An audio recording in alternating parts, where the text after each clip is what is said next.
শিবাত্রেজার কল্পকথায় সব বন্ধুকে জানাই স্বাগত। কাজী অনিরুদ্ধর লেখা নজরুল গীতি। কবি ও শিল্পীর জনপ্রিয়তার জন্য একই সঙ্গে চাই দুটো জিনিস, বৈচিত্র্য আর গভীরতা। বাংলাদেশের বিশেষ সৌভাগ্য এই যে এক সময়ে প্রায় সব সেরা কবি গান লিখতেন। তাতে গানের বৈচিত্র্য ও গভীরতা দুই ফুটত।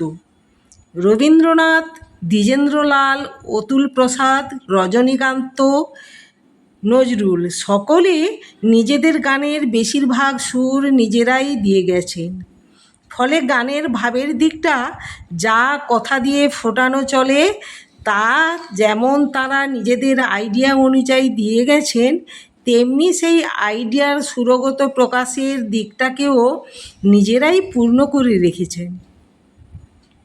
ফলে সে সব গান সৃষ্টির দিক থেকে পূর্ণরূপে কবি ও গীতিকারের প্রতিভার পূর্ণ স্পর্শে প্রাণবন্ত হয়ে উঠেছে এবং সেই একই কারণে তাদের গান মানুষের চিরকালের আনন্দের উৎস এবং গোটা দেশের চিরদিনের সম্পদ রূপে গণ্য হতে পেরেছে। ঊনবিংশ শতকের বাংলাদেশের গান মোটামুটিভাবে উত্তর ভারতের এবং মার্গ সঙ্গীতের দ্বারা প্রভাবিত ছিল। কাব্যসঙ্গীতও যদিও এই সময় অনুপস্থিত ছিল না, তবু তা যেন ততখানি আভিজাত্য লাভ করেনি। রবীন্দ্রনাথই বুঝতে পেরেছিলেন কেবল মার্গ সঙ্গীতের গণ্ডিতে বদ্ধ থাকলে বাংলা গান প্রাণ পাবে না। তাই একদিকে কথায় কাব্যসঙ্গীতের ধারা এবং অপরদিকে দেশি ও বিদেশি সুরের উদার অভ্যর্থনার মধ্যে রবীন্দ্রনাথ বাংলা গানের ক্ষেত্রে দিগন্তকে মেলে ধরলেন। নজরুল এসে সেই ধারাকেই আরও অনেক দূরে ও বিচিত্র পথে টেনে নিয়ে গেলেন। রবীন্দ্রনাথের দৃষ্টি বিদেশি সুরের মধ্যে ইউরোপ ও আমেরিকার ক্ষেত্রেই নিবদ্ধ ছিল, কিন্তু মধ্যপ্রাচ্যের বিরাট সঙ্গীত জগৎ যেন তাঁর সুরগীতির অঙ্গনে আমন্ত্রণ পায়নি। নজরুলের গানে সেই অনিমন্ত্রিত অতিথির প্রথম পদক্ষেপ ঘটেছে।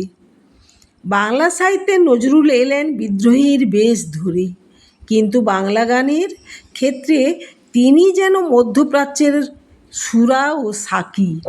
খেজুর গাছ প্রখর রৌদ্র ও ওয়েসিসের শ্যামলিয়া নিয়ে হাজির হলেন। বাঙালির কাছে এর স্বাদ নতুন, সুর নতুনতর। তাঁর প্রেমের গানের কলি অনেক মানুষের কণ্ঠে ধ্বনিত হতে লাগলো। আর কি বৈচিত্র্য! বৈষ্ণব যাঁরা, তাঁরা রাধাকৃষ্ণের বাল্যলীলা, প্রেমলীলা ও গোষ্ঠলীলায় সুরচিত্র দর্শনের দুর্লভ সুযোগ লাভ করবেন নজরুলের রচনায়।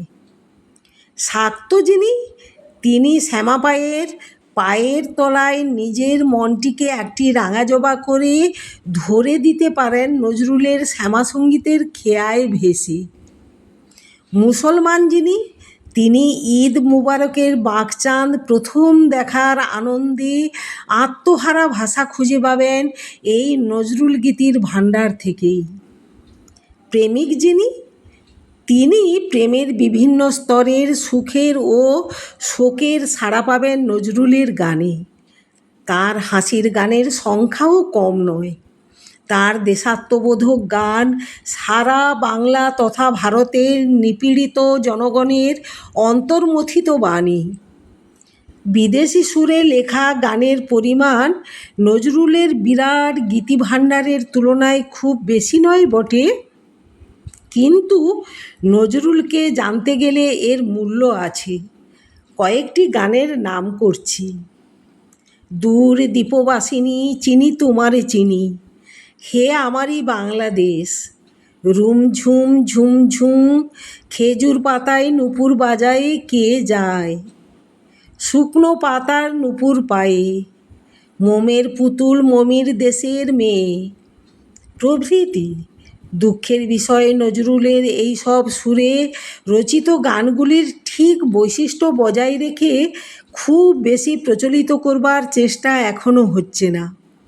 প্রতিভাবান এবং জনপ্রিয় কণ্ঠশিল্পী ও যন্ত্রসঙ্গীত শিল্পীদের দিয়ে এই ধরনের গান আরও বেশি করে রেকর্ড করানো দরকার। রেকর্ড করবার সময় যন্ত্রসঙ্গীতের উপর বিশেষ গুরুত্ব দিলে তাঁর সঙ্গীতের দিক স্পষ্ট হবে, যেটা তিনি অত্যন্ত পছন্দ করতেন।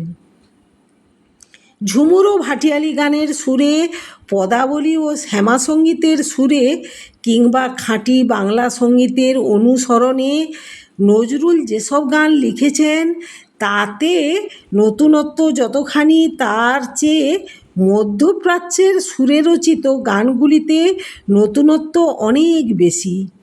তাঁর সুরের মধ্যে রাগ সঙ্গীতের ধারা, লোকসঙ্গীতের ধারা, বিদেশি সুরের ধারা এবং সবার শেষে নিজস্ব সুরের ধারা সন্ধান মেলে। খুঁজলে গবেষকরা আরও দু একটা নতুন ধারার খবর পেতে পারেন। বাংলাদেশে গজলের বহুল প্রচলন নজরুলের দ্বারাই হয়।